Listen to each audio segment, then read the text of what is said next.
ಆರಂಭ ಮಾಡೋಣ. ಇದಕ್ಕಾಗಿಯೇ ನೀವು ಕರೆಯಲ್ಪಟ್ಟಿರಿ.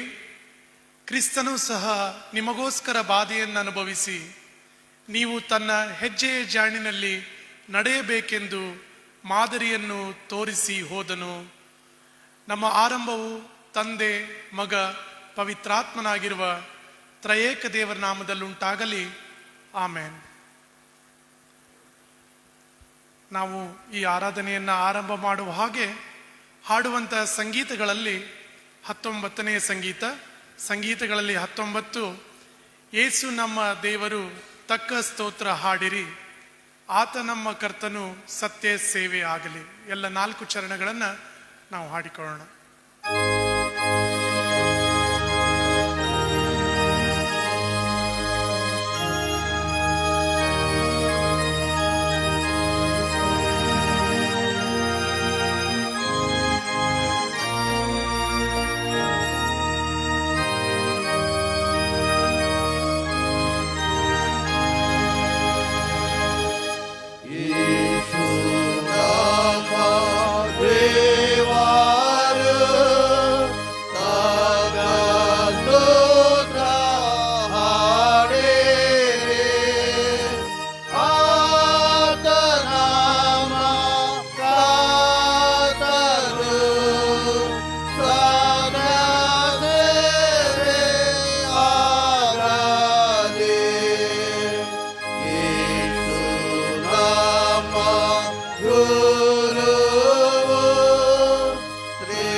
ನಾವೆಲ್ಲರೂ ನಮ್ಮ ತಲೆಗಳನ್ನು ಬಾಗಿಸಿ ಕ್ಷಣ ಹೊತ್ತು ನಾವು ಪ್ರಾರ್ಥನೆಗಳನ್ನು ಮಾಡಿಕೊಳ್ಳೋಣ.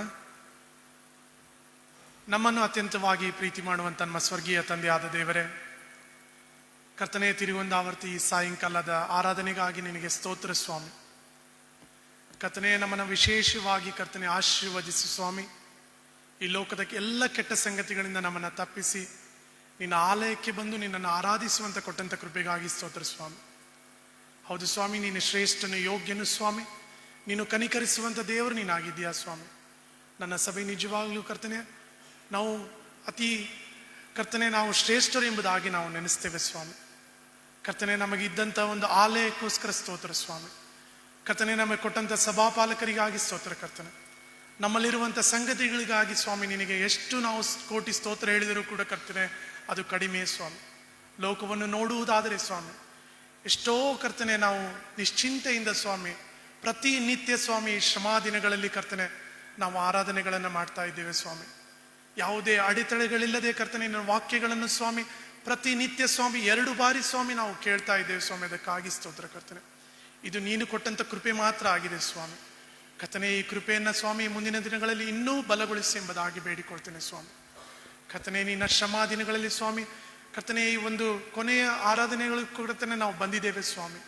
ಇನ್ನು ಕೆಲವೇ ಆರಾಧನೆಗಳಿದೆ ಸ್ವಾಮಿ. ಕರ್ತನೆ, ಇದು ಬರೀ ರೂಢಿಗಾಗಿ ಅಲ್ಲ ಸ್ವಾಮಿ, ಸಾಂಪ್ರದಾಯಿಕವಾಗಿ ಸ್ವಾಮಿ ಈ ವರ್ಷವನ್ನು ಕೂಡ ಕರ್ತನೆ ನಾವು ಕಳೆಯದಂತೆ ನೀ ನಮ್ಮನ್ನ ಮಾರ್ಪಡಿಸಿ ಎಂಬುದಾಗಿ ಬೇಡಿಕೊಳ್ತೇನೆ. ಹೌದು ಸ್ವಾಮಿ, ಪ್ರತಿ ವರ್ಷ ಇದೇ ರೀತಿಯಾಗಿ ನಾವು ಕಳೀತಾ ಇದ್ದೇವೆ ಸ್ವಾಮಿ. ಅನೇಕ ವಾಕ್ಯಗಳು ಈಗಾಗಲೇ ಬಿತ್ತಲ್ಪಟ್ಟಿದೆ ಸ್ವಾಮಿ. ಬರೀ ಕರ್ತನೆ ಈ ಶ್ರಮಾ ದಿನಗಳು ಕರ್ತನೆ ಹೌದು ಸ್ವಾಮಿ, ನಮ್ಮ ಉಪವಾಸಗಳಾಗಲಿ, ನಮ್ಮ ಪ್ರಾರ್ಥನೆಗಳಾಗಲಿ, ನಮ್ಮ ತ್ಯಾಗಗಳನ್ನಾಗಲಿ ಕರ್ತನೆ ನೀನು ಬಯಸ್ತಾ ಇಲ್ಲ ಎಂಬುದಾಗಿ ನಾವು ನಂಬಿದ್ದೇವೆ ರಾಜ. ನೀನು ಹಾಕಿಕೊಟ್ಟಂತಹ ಜೀವಿತದ ಮಾದರಿಯನ್ನ ಸ್ವಾಮಿ ನಾವೆಲ್ಲರೂ ಸ್ವಾಮಿ ಅನುಸರಿಸಿ ನಡೆಯಬೇಕಾಗಿದೆ ಕರ್ತನೆ. ನೀನು ಪ್ರೀತಿಸಿದಂಥ ರೀತಿಯಲ್ಲಿ ಸ್ವಾಮಿ ನಾವು ಪ್ರತಿಯೊಬ್ಬರನ್ನ ಕರ್ತನೆ ಪ್ರೀತಿಸಬೇಕಾಗಿದೆ ಕರ್ತನೆ. ನೀನು ಕ್ಷಮಿಸಿದಂಥ ರೀತಿಯಲ್ಲಿ ಸ್ವಾಮಿ ನಾವು ಪ್ರತಿಯೊಬ್ಬರನ್ನ ಕ್ಷಮಿಸಬೇಕಾಗಿದೆ ಕರ್ತನೆ.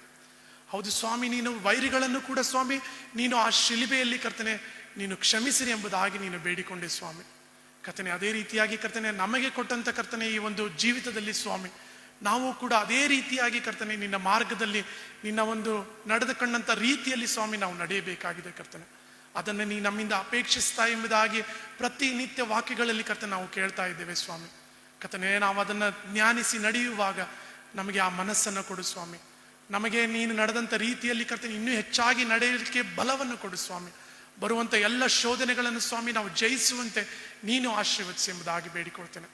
ಹೌದು ಸ್ವಾಮಿ ಕರ್ತನೆ, ನಿನಗೆ ಹಿಡಿಯಕೊಟ್ಟಂತಹ ಯೂದನನ್ನು ಕೂಡ ಸ್ವಾಮಿ ನಿನ್ನ ಕಾಲು ತೊಳೆದು ಕರ್ತನೆ ಆ ದೀನತೆಯನ್ನು ನಮಗೆ ತಿಳಿಪಡಿಸಿದ್ಯಾ ಸ್ವಾಮಿ. ಕರ್ತನೆ, ಅಷ್ಟೊಂದು ನಾವು ನಮ್ಮನ್ನು ನಿರಾಕರಿಸಿಕೊಳ್ಳಬೇಕಾಗಿದೆ ಕರ್ತನೆ, ಅಷ್ಟೊಂದು ನಮ್ಮನ್ನು ನಾವು ತಗ್ಗಿಸಿಕೊಳ್ಳಬೇಕಾಗಿದೆ ಸ್ವಾಮಿ. ಕರ್ತನೆ, ಈ ಒಂದು ಕೊನೆಯ ದಿನಗಳಲ್ಲಿ ನಾವು ಇರುವಾಗ ಕರ್ತನೆ ನಿನ್ನ ಬರೋಣ ಹತ್ತಿರ ಎಂಬುದಾಗಿ ನಾವು ಪ್ರತಿನಿತ್ಯ ಕೇಳ್ತಿರುವಾಗ ಸ್ವಾಮಿ ಆ ಬರೋಣಕ್ಕೋಸ್ಕರ ಸ್ವಾಮಿ ನನ್ನ ಸಭೆಯನ್ನ ನನ್ನಲ್ಲಿರುವಂಥ ಎಲ್ಲ ಕುಟುಂಬಗಳನ್ನು ನೀನು ಸಿದ್ಧಪಡಿಸಿ ಎಂಬುದಾಗಿ ಬೇಡಿಕೊಳ್ತಾ ತಿರುಗೊಂದು ಆವರ್ತಿ ಆರಾಧನೆಯನ್ನು ಸ್ವಾಮಿ ನಿನ್ನ ಕೈಗೆ ಒಪ್ಪಿಸಿಕೊಡ್ತೇನೆ ರಾಜ. ಕರ್ತನೆ, ವಾಕ್ಯ ಸಂದೇಶವನ್ನು ನೀಡಲು ಬಂದಂಥ ಸೇವಕರನ್ನು ನೀನು ಆಶೀರ್ವದಿಸು. ನಿನ್ನ ಪವಿತ್ರಾತ್ಮನ ಶಕ್ತಿಯಿಂದ ಸ್ವಾಮಿ ಅವರೊಟ್ಟಿಗೆ ಮಾತನಾಡು ಎಂಬುದಾಗಿ ಬೇಡಿಕೊಳ್ತೇನೆ. ವಾಕ್ಯಗಳು ಸ್ವಾಮಿ ಅವರು ಹೇಳಬಹುದು ಕರ್ತನೆ, ಆದರೆ ನಿನ್ನ ಪವಿತ್ರಾತ್ಮನ ಶಕ್ತಿ ನಮ್ಮೆಲ್ಲರ ಹೃದಯಗಳಲ್ಲಿ ಮಾತನಾಡಲಿ ಎಂಬುದಾಗಿ ಬೇಡಿಕೊಳ್ಳುತ್ತಾ ಈ ಆರಾಧನೆಯ ಆರಂಭವು ಮಧ್ಯವೂ ಅಂತ್ಯವು ನಿನ್ನ ಕೈಗೆ ಒಪ್ಪಿಸಿಕೊಡುತ್ತಾ ಈ ಚಿಕ್ಕ ಪ್ರಾರ್ಥನೆಯನ್ನ ನನ್ನ ಮುದ್ರಕ್ಷಕನ ಒಡೆಯನಾಗಿರುವಂಥ ಯೇಸು ಕ್ರಿಸ್ತನ ಮಧುರ ನಾಮದಲ್ಲಿ ಬೇಡುವಂತಂದೆ, ಆಮೇನ್.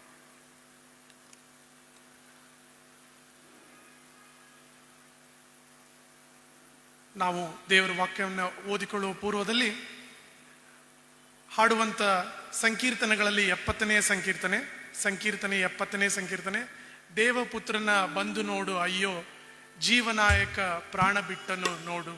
ಮೊದಲಿನ 2 ಚರಣಗಳನ್ನು ಮಾತ್ರ ನಾವು ಹಾಡಿಕೊಳ್ಳೋಣ.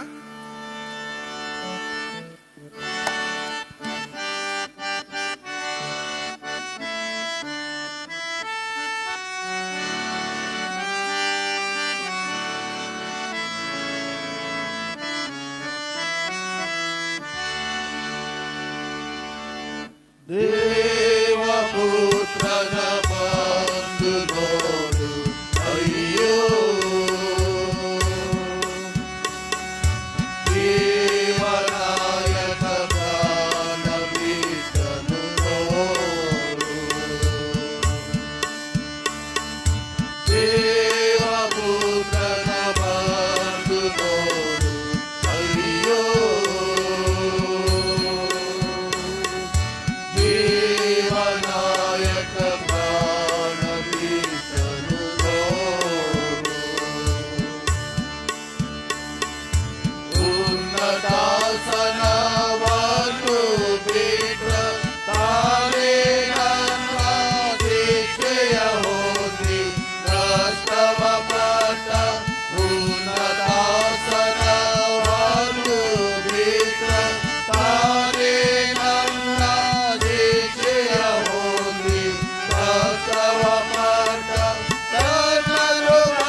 ಕ್ರಿಸ್ತನ ಶ್ರಮೆ, ಮರಣ ಹಾಗೂ ಪುನರುತ್ಥಾನ ಧ್ಯಾನಗಳ 44ನೇ ದಿನದ ಆರಾಧನೆಗೆ ನೇಮಕವಾದ ವೇದ ಪಾರಾಯಣ ಪಾಠದ ಭಾಗವು ವಿಮೋಚನಕಾಂಡ 16ನೇ ಅಧ್ಯಾಯ 4ನೇ ವಚನದಿಂದ 12ನೇ ವಚನದವರೆಗೆ.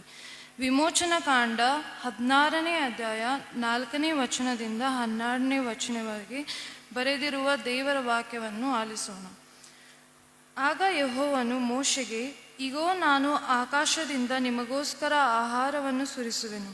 ಈ ಜನರು ಪ್ರತಿದಿನವೂ ಹೊರಗೆ ಹೋಗಿ ಆಯಾ ದಿನಕ್ಕೆ ಬೇಕಾದಷ್ಟು ಮಾತ್ರ ಕೂಡಿಸಿಕೊಳ್ಳಬೇಕು.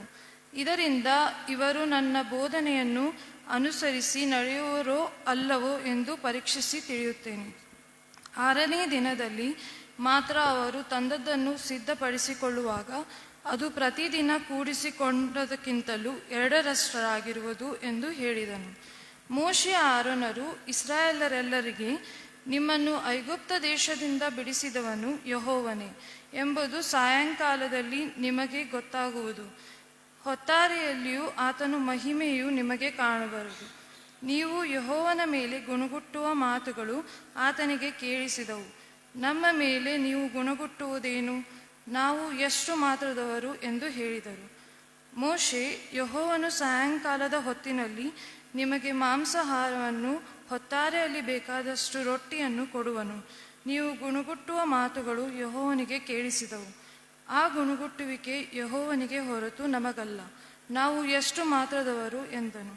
ಮತ್ತು ಮೋಶೆ ಆರೋನನಿಗೆ, ನೀನು ಇಸ್ರಾಯೇಲರ ಸಮೂಹದ ಬಳಿಗೆ ಹೋಗಿ ಅವರಿಗೆ, ಯೆಹೋವನು ನಿಮ್ಮ ಗುಣಗುಟ್ಟುವಿಕೆಯನ್ನು ಕೇಳಿದ್ದಾನೆಂದು ನೀವೆಲ್ಲರೂ ಆತನ ಸನ್ನಿಧಿಗೆ ಕೂಡಿ ಬರಬೇಕೆಂದು ಆಜ್ಞಾಪಿಸು ಎಂದು ಹೇಳಿದನು.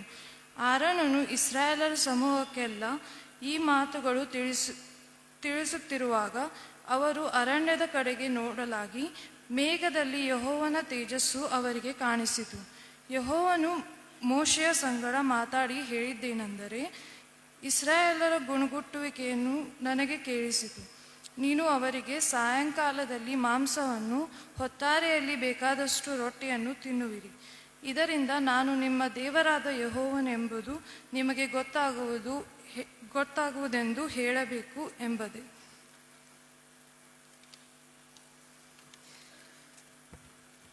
ನಾವು ತನ್ನಂಥ ಕಾಣಿಕೆಯನ್ನು ಕೂಡಿಸುವ ಹಾಗೆ ಹಾಡುವಂಥ ಸಂಕೀರ್ತನೆಗಳಲ್ಲಿ 63ನೇ ಸಂಕೀರ್ತನೆಗಳಲ್ಲಿ 63 ಬೇಕಾದಷ್ಟು ಚರಣಗಳನ್ನು ಹಾಡಿಕೊಳ್ಳೋಣ.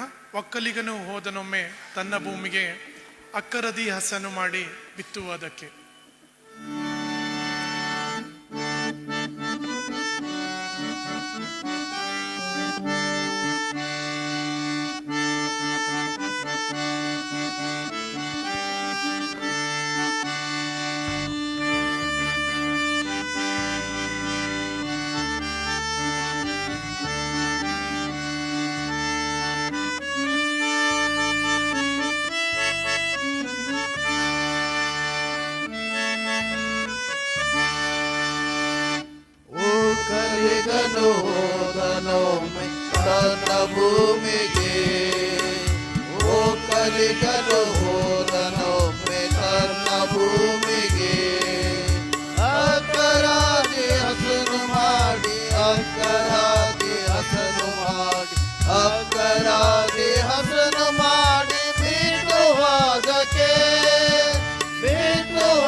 ಭೂಮಿಗೆ, ಒಕ್ಕಲಿಗನು ಹೋದನೊಮ್ಮೆ ತನ್ನ ಭೂಮಿಗೆ.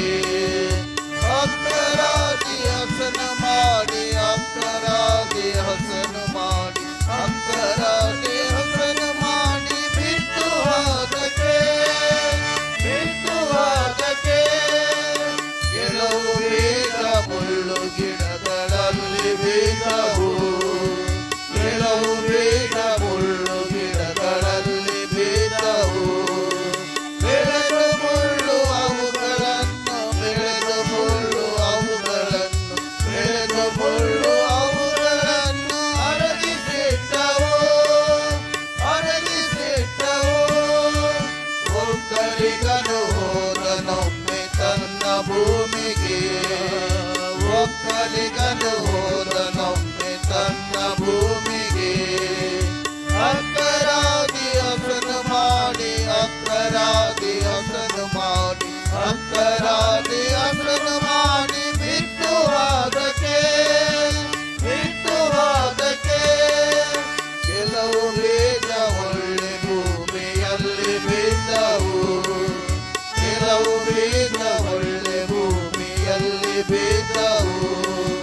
ಫಲದ ಕಾಲದಲ್ಲಿ ಬಹಳ, ಫಲದ ಕಾಲದಲ್ಲಿ ಬಹಳ, ಫಲದ ಕಾಲದಲ್ಲಿ ಬಹಳ ಫಲವ ಕೊಟ್ಟವು, ಫಲವ ಕೊಟ್ಟವು. ಒಕ್ಕಲಿಗನು ಹೋದನೊಮ್ಮೆ ತನ್ನ ಭೂಮಿಗೆ, ಒಕ್ಕಲಿಗನು ಹೋದನೊಮ್ಮೆ ತನ್ನ ಭೂಮಿಗೆ. ಅಕ್ಕರಾಗಿ ಹಸನು ಮಾಡಿ, ಅಕ್ಕರಾಗಿ ಹಸನು ಮಾಡಿ, ಅಕ್ಕರಾಗಿ ಹಸನು ಮಾಡಿ, ಬಿತ್ತು ಹೋದಕ್ಕೆ, ಬಿತ್ತು ಹೋದಕ್ಕೆ.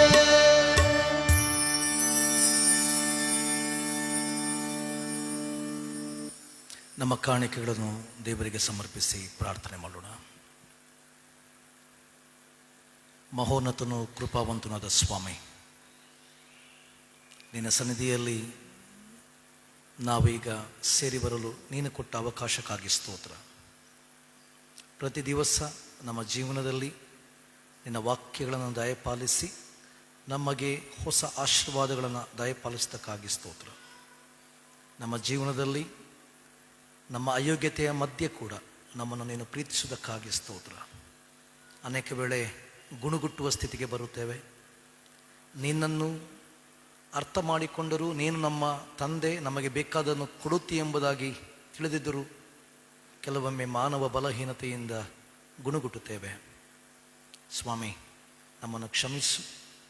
ನೀನು ನಮಗೆ ಕೊಟ್ಟದರಲ್ಲಿ ಸಂತೋಷ ಪಡಲಿಕ್ಕೆ ನಮಗೆ ಸಹಾಯ ಕೊಡು. ಆ ಮೂಲಕ ಸ್ವಾಮಿ ಸಂತೃಪ್ತಿಯ ಬದುಕಿನಡೆಗೆ ನಮ್ಮನ್ನು ನಡೆಸು. ಈಗಲೂ ಸ್ವಾಮಿ ನೀನು ಕೊಟ್ಟದರಲ್ಲಿ ಸ್ವಲ್ಪವನ್ನು ನಿನ್ನ ಸೇವೆಗೆ ಎಂದು ಕೊಡ್ತಾ ಇದ್ದೇವೆ. ಈ ಕಾಣಿಕೆಗಳನ್ನು ಆಶೀರ್ವದಿಸು. ಈ ಕಾಣಿಕೆಗಳು ಯೋಗ್ಯವಾದ ರೀತಿಯಲ್ಲಿ ನಿನ್ನ ಸೇವೆಯಲ್ಲಿ ಉಪಯೋಗಿಸಲ್ಪಡುವಂತೆ ಸಹಾಯ ಕೊಟ್ಟು ನಡೆಸು. ಈ ಕಾಣಿಕೆಗಳು ಹಾಗೂ ನಮ್ಮನ್ನು ನಿನ್ನ ಕೈಗೆ ಒಪ್ಪಿಸ್ತೇವೆ. ನಿನ್ನ ಮಹಿಮೆಗೋಸ್ಕರ ಉಪಯೋಗಿಸು. ಯೇಸುವಿನ ಹೆಸರಲ್ಲಿ ಬೇಡಿಕೊಳ್ಳುತ್ತೇವೆ, ಆಮೆನ್. ನಾವು ಹಾಗೆ ನಿಂತಿರುವಾಗ ಒಂದು ವೇಳೆ ಯಾರಾದರೂ ಸಾಧ್ಯವಾಗದವರು ಕೂತ್ಕೊಳ್ಬಹುದು. ನಾವು ಕೆಲವೊಂದು ಆತ್ಮಿಕ ಸಂಗೀತಗಳನ್ನು ದೇವರ ಮಹಿಮೆಗೋಸ್ಕರವೂ ನಮ್ಮ ಆತ್ಮಿಕ ಪ್ರಯೋಜನಕ್ಕೋಸ್ಕರ ನಾವು ಹಾಡೋಣ. ನಾವು ಮೊದಲಿಗೆ ಪರಮೋನ್ನತ ಪರಿಪಾಲಕ ಎಂಬ ಸಂಗೀತವನ್ನು ಹಾಡೋಣ.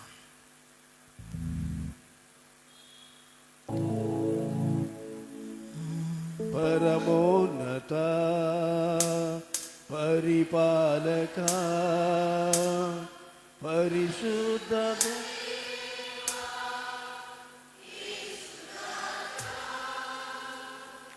ಪರಮೋನ್ನತ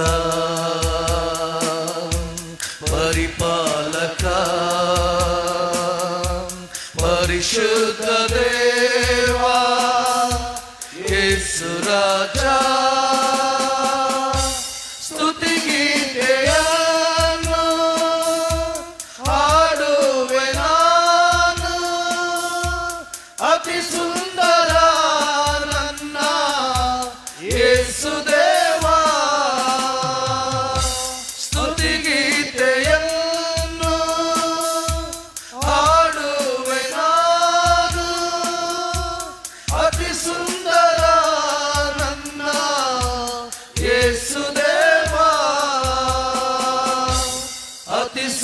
ಸುಂದರ ನನ್ನ ಯೇಸುದೇವ,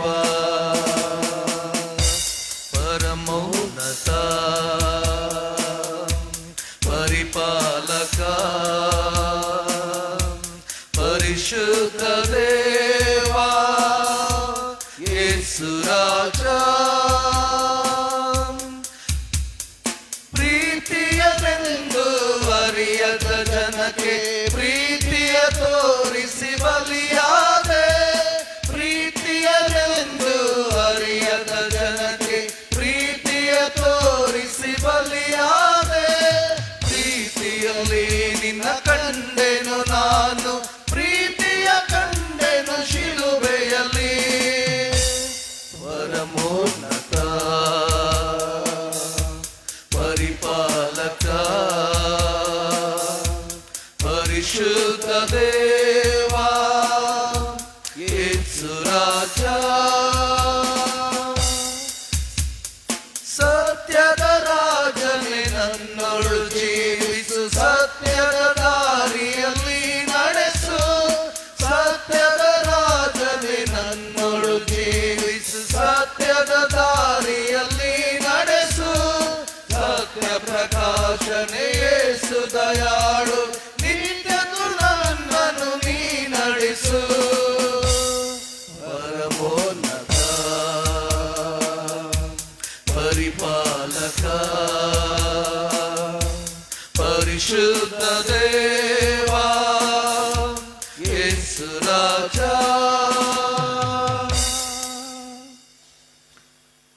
ನಿನ್ನಾಮ ಎಷ್ಟೋ ಮಧುರ, ನಿನ್ ಪ್ರೀತಿ ಎಷ್ಟೋ ಅಪಾರ. ನಿನ್ನಾಮ ಎಷ್ಟೋ ಮಧುರ, ನಿನ್ ಪ್ರೀತಿ ಎಷ್ಟೋ ಅಪಾರ, ನಿನ್ನಾಮ ಎಷ್ಟೋ ಮಧುರ, ನಿನ್ ಪ್ರೀತಿ ಎಷ್ಟೋ ಅಪಾರ, ನನ್ನಾಯ ಪಾಪಗಳಿಗಾಗಿ ಶಿಲುಬೆಯಲ್ಲಿ ಪ್ರಾಣವ ಕೊಟ್ಟಿ, ನನಗಾಗಿ ಮೃತ್ಯುಂಜಯನಾಗಿ, ನನಗಾಗಿ ತಿರುಗಿ ಬರುವೆ, ನಿನ್ನಾಮ ಎಷ್ಟೋ ಮಧುರ, ನಿನ್ ಪ್ರೀತಿ ಎಷ್ಟೋ ಅಪಾರ, ಗಾಢಾಂಧಕಾರದಲ್ಲಿ ನಾ ನಡೆಯುವಾಗ ನಿನ್ನ ಹಸ್ತ ನನ್ನ ನಡೆಸಿತು, ಗಾಢಾಂಧಕಾರದಲ್ಲಿ ನಾ ನಡೆಯುವಾಗ ನಿನ್ನ ಹಸ್ತ ನನ್ನ ನಡೆಸಿತು, ನಿನ್ನ ಕೃಪೆಯೇ ನನಗೆ ಆಧಾರ, ಇಹದೋಳು ಎಂದೆಂದಿಗೂ, ನಿನ್ನ ಕೃಪೆಯೇ ನನಗೆ ಆಧಾರ, ಇಹದೋಳು ಎಂದೆಂದಿಗೂ, ನಿನ್ನಾಮ ಎಷ್ಟೋ ಮಧುರ, ನಿನ್ ಪ್ರೀತಿ ಎಷ್ಟೋ ಅಪಾರ, ಕರ್ತಾನೆ ನಿನ್ನಯ ಆಗಮನವನ್ನು ಎನ್ನಾತ್ಮ ಎದುರು ನೋಡುತ್ತೆ, ಕರ್ತಾನೆ ನಿನ್ನಯ ಆಗಮನವನ್ನು ಎನ್ನಾತ್ಮ ಎದುರು ನೋಡುತ್ತೆ, ಕರ್ತಾನ ನಾಮಕ್ಕೆ ಎಂದು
यीशु ने हमें छुड़ाया है पापों के जाल से। यीशु ने हमें छुड़ाया है पापों के जाल से। यीशु ने हमें बचाया है शैतान के जाल से। यीशु ने हमें छुड़ाया है पापों के जाल से। यीशु ने हमें बचाया है शैतान के जाल से। तो गाओ हालेलुया, तो गाओ हालेलुया, तो गाओ हालेलुया, तो गाओ हालेलुया। हमने शांति पाई है यीशु के नाम से। हमने पाई है क्षमा मुक्ति शापों से। हमने शांति पाई है यीशु के नाम से। हमने पाई है क्षमा मुक्ति शापों से। तो गाओ हालेलुया, तो गाओ हालेलुया, तो गाओ हालेलुया, तो गाओ हालेलुया।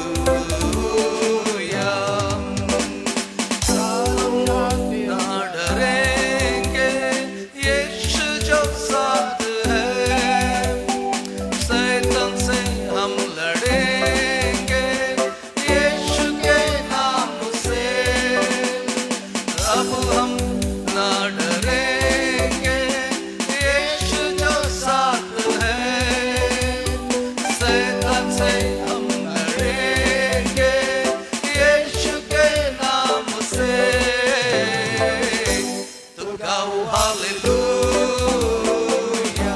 तो गाओ हालेलुया, तो गाओ हालेलुया, तो गाओ हालेलुया। शालोम शांति और सलाम लाए हैं आपके नाम। शालोम शांति और सलाम, ये है यीशु का पैगाम। ನಾವು ಕೊನೆಯದಾಗಿ ದೇವಕುಮಾರ ಮಹಿಮೆಯ ಬಿಟ್ಟು ಎಂಬ ಸಂಗೀತ.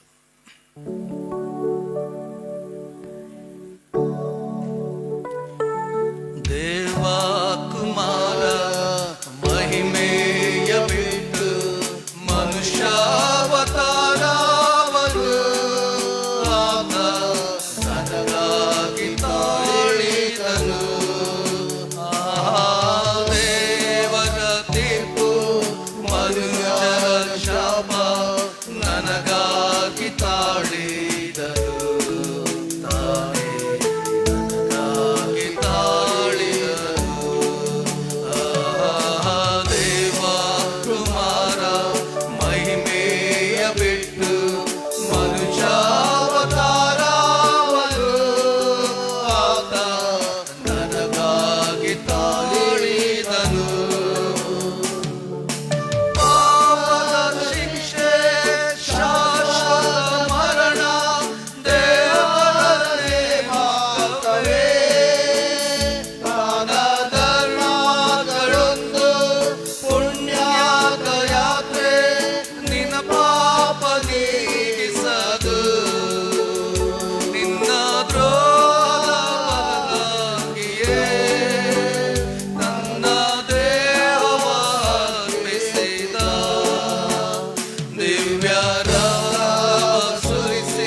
ಪ್ರಾರ್ಥನೆ ಮಾಡೋಣ. ನಮಗೋಸ್ಕರ ಎಲ್ಲವನ್ನ ಸಹಿಸಿಕೊಂಡ ಕರ್ತನೆ, ಅಲ್ಪರು ಅಯೋಗ್ಯರಾದ ನಮ್ಮ ಮೇಲೆ ಪ್ರೀತಿ ಇಟ್ಟು ನಿನ್ನ ಒಬ್ಬನೇ ಮಗನನ್ನು ನಮಗೋಸ್ಕರ ಕೊಟ್ಟ ಸ್ವಾಮಿ, ನಿನ್ನ ಪ್ರೀತಿಗೆ ಬದಲಾಗಿ ಏನನ್ನು ಕೊಡೋಣ? ನಿನ್ನ ಮೂಲಕ ನಮಗೆ ಸಿಕ್ಕಿದಂಥ ರಕ್ಷಣೆಗಾಗಿ ನಿನಗೆ ಸ್ತೋತ್ರ. ನಾವು ಎಷ್ಟು ಮಾತ್ರಕ್ಕೂ ಅದಕ್ಕೆ ಯೋಗ್ಯರಲ್ಲ ಸ್ವಾಮಿ. ನಮ್ಮ ಅಯೋಗ್ಯತೆಯ ಮಧ್ಯೆ ನಿನ್ನ ಕೃಪೆಯಿಂದ ನಮಗೆ ಅದನ್ನು ಕೊಟ್ಟಿದ್ದಕ್ಕಾಗಿ ಸ್ತೋತ್ರ ಸ್ವಾಮಿ. ನಿನ್ನ ಕೃಪೆಯನ್ನು ಹೊಂದಿದ ಮಕ್ಕಳಾದ ನಾವು ನಮ್ಮ ಜೀವನದಲ್ಲಿ ಯಾವಾಗಲೂ ಕೂಡ ನಿನ್ನ ಚಿತ್ತಕ್ಕನುಗುಣವಾಗಿ ಮುನ್ನ ನಡೆಯಲಿಕ್ಕೆ ಸಹಾಯ ಮಾಡು. ನಮ್ಮ ಬಾಳಿನಲ್ಲಿ ಬರುವಂಥ ಶೋಧನೆಗಳ ಮಧ್ಯೆ ನಮಗೆ ಬಲವನ್ನು ಕೊಡು. ನಮ್ಮ ಬಲಹೀನತೆಗಳನ್ನು ಮೆಟ್ಟಿ ನಿಲ್ಲಲು ನಮಗೆ ಸಹಾಯ ಕೊಡು ಸ್ವಾಮಿ. ನಮ್ಮಲ್ಲಿ ಬಲವಿಲ್ಲ, ನಾವು ಬಲವಿಲ್ಲದಂಥ ಮಾನವರು. ಕೀರ್ತನೆಗಾರನು ಹೇಳುವ ಹಾಗೆ ನಾವು ಮಣ್ಣು ಧೂಳು ಆಗಿದ್ದೇವೆ, ಒಣಗಿ ಹೋಗುವ ಹುಲ್ಲಿನಂತಿದ್ದೇವೆ. ನಮ್ಮದು ಏನೂ ಇಲ್ಲ ಸ್ವಾಮಿ. ನೀನು ನಮ್ಮಲ್ಲಿ ಇಟ್ಟಿಗೆ ಇರದಿದ್ದರೆ, ನೀನು ನಮ್ಮ ಕೈ ಹಿಡಿದು ನಡೆಸದಿದ್ದರೆ ನಾವು ಏನೂ ಅಲ್ಲ. ಈಗಲೂ ಸ್ವಾಮಿ ನಮಗೆ ನಿನ್ನ ಬಲವನ್ನು ಕೊಡು. ನಿನ್ನ ವಾಕ್ಯದ ಮೂಲಕ ನಮಗೆ ನಿನ್ನ ಬಲವನ್ನು ಕೊಟ್ಟು ನಡೆಸು. ನಿನ್ನ ಕೃಪೆ ನಮ್ಮೊಟ್ಟಿಗಿರಲಿ, ನಿನ್ನ ಆಶೀರ್ವಾದ ನಮ್ಮೊಟ್ಟಿಗಿರಲಿ. ಈಗಲೂ ನಾವು ನಿನ್ನ ವಾಕ್ಯವನ್ನು ಕೇಳುವಾಗ ನಮ್ಮೊಟ್ಟಿಗೆ ಮಾತಾಡು. ನಿನ್ನ ಕೃಪೆಯನ್ನು ದಯಪಾಲಿಸು. ಯೇಸುವಿನಲ್ಲಿ ಬೇಡಿಕೊಳ್ಳುತ್ತೇವೆ, ಆಮೇನ್.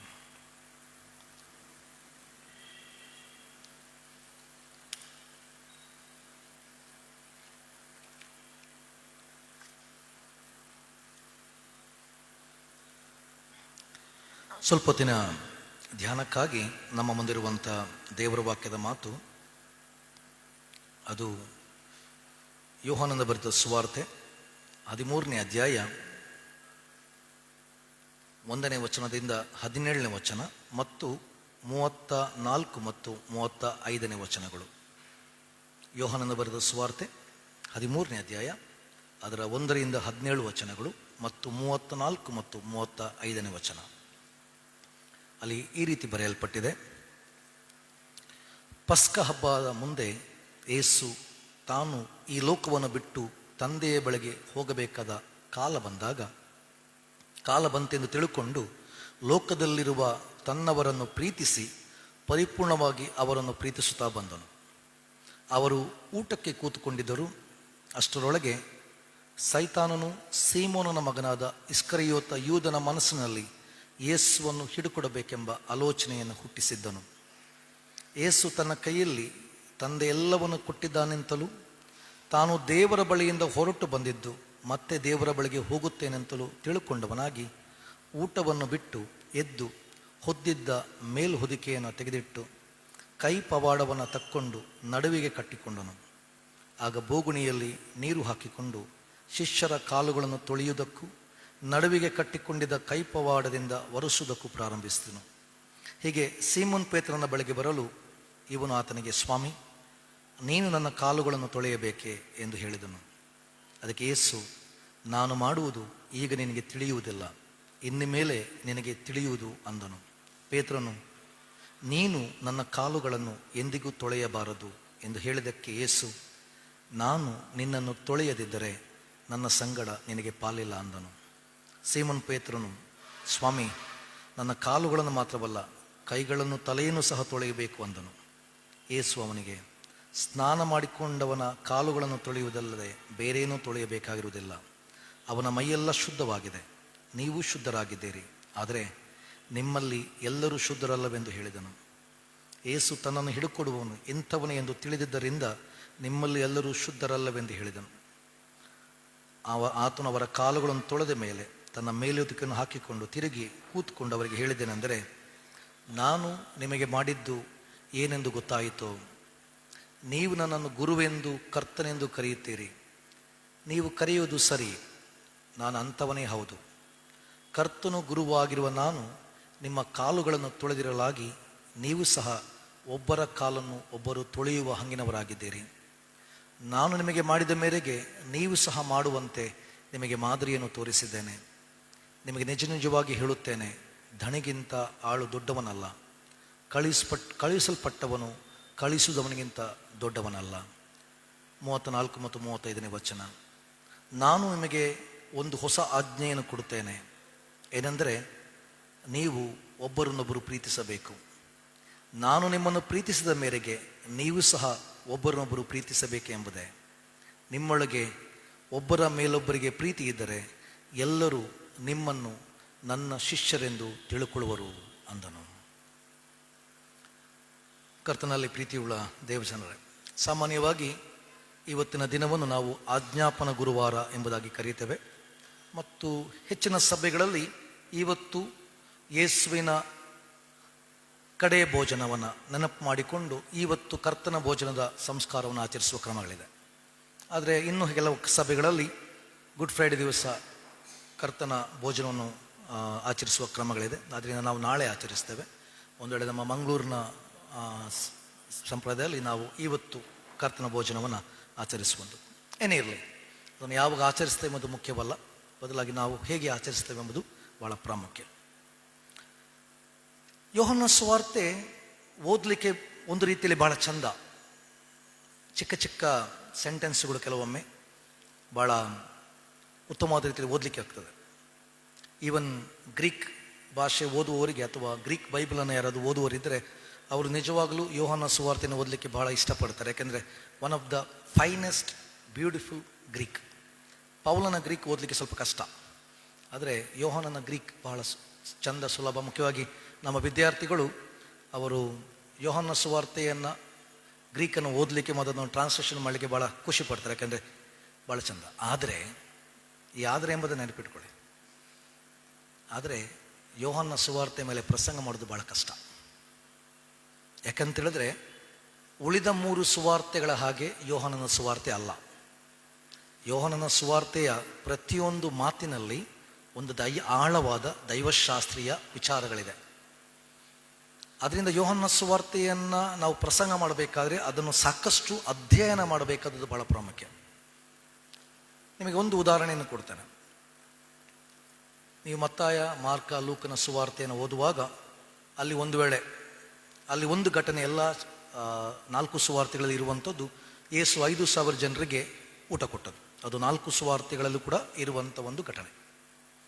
ಆದರೆ ಉಳಿದ 3 ಸುವಾರ್ತೆಯಲ್ಲಿ ನೋಡಿದರೆ ಆ ಒಂದು ಘಟನೆ ಆದಮೇಲೆ ಅಲ್ಲಿಗೆ ಮುಗಿಯಿತು, ಮತ್ತೆ ಅಲ್ಲಿಂದ ಬೇರೆ ಕಥನಗಳು ಆರಂಭಗೊಳ್ಳುತ್ತದೆ. ಆದರೆ ಯೋಹನ್ನ ಸುವಾರ್ತೆಯಲ್ಲಿ ಹಾಗೆ ಅಲ್ಲ. ನೀವು ಯೋಹನ್ನ ಸುವಾರ್ತೆ 6ನೇ ಅಧ್ಯಾಯ ನೋಡಿದರೆ ಅಲ್ಲಿ ಊಟ ಕೊಟ್ಟ ಘಟನೆಯ ನಂತರ ಅಲ್ಲಿಗೆ ಮುಗಿಯುವುದಿಲ್ಲ, ಬದಲಾಗಿ ಈಗ ಯೋಹನ ಏನು ಮಾಡ್ತಾನೆ, ಯೇಸು ಯಾರೆಂಬುದನ್ನು ಅಲ್ಲಿ ಪ್ರಕಟಿಸಲಿಕ್ಕೆ ಪ್ರಯತ್ನ ಪಡ್ತಾನೆ. ನಾನೇ ಜೀವಕರವಾದ ರೊಟ್ಟಿ, ನನ್ನ ರೊಟ್ಟಿಯಲ್ಲಿ ಪಾಲು ತೆಗೆದುಕೊಳ್ಳುವುದು ನನ್ನ ಪಾಲು ತೆಗೆದುಕೊಳ್ಳುವುದು. ಸೊ ಒಂದು ದೈವಶಾಸ್ತ್ರೀಯವಾದಂಥ ಚಿಂತನೆಗಳು ಅಲ್ಲಿ ಆರಂಭಗೊಳ್ಳುತ್ತದೆ. ಇದು ಅಲ್ಲಿ ಮಾತ್ರ ಅಲ್ಲ, ಇಡೀ ಯೋಹನ್ನ ಸುವಾರ್ತೆಯಲ್ಲಿ ಹಾಗೆ ಇರೋದು. ಉದಾಹರಣೆಗೆ ನೀರು ಎಂಬ ಒಂದು ಸಣ್ಣ ಅಂಶ, ನೀರು, ಅದು ಯೋಹನ್ನ ಸುವಾರ್ತೆಯಲ್ಲಿ 1ನೇ ಅಧ್ಯಾಯದಿಂದ 7ನೇ ಅಧ್ಯಾಯದವರೆಗೂ ನಡೀತದೆ. ಕೇವಲ ನೀರು ಎಂಬ ಒಂದು ಕಾನ್ಸೆಪ್ಟ್. ಸೊ ಅದರಿಂದ ಯೋಹನ್ನ ಸುವಾರ್ತೆ ಅರ್ಥ ಮಾಡಿಕೊಳ್ಳಲಿಕ್ಕೆ ಬಹಳ ಸುಲಭ ಅಲ್ಲ, ಅಲ್ಲಿ ಆಳವಾದ ವಿಚಾರಗಳಿದೆ. ಆದ್ದರಿಂದ ನೀವು ಎಲ್ಲಿಯಾದರೂ ನಿಮಗೆ ಪ್ರಸಂಗ ಮಾಡುವ ಅವಕಾಶಗಳು ಸಿಕ್ಕಿದಾಗ ದಯವಿಟ್ಟು ಯೋಹನ್ನ ಸುವಾರ್ತೆ ಮೇಲೆ ಪ್ರಸಂಗ ಮಾಡಲಿಕ್ಕೆ ಆದಷ್ಟು ಹೋಗಬೇಡಿ.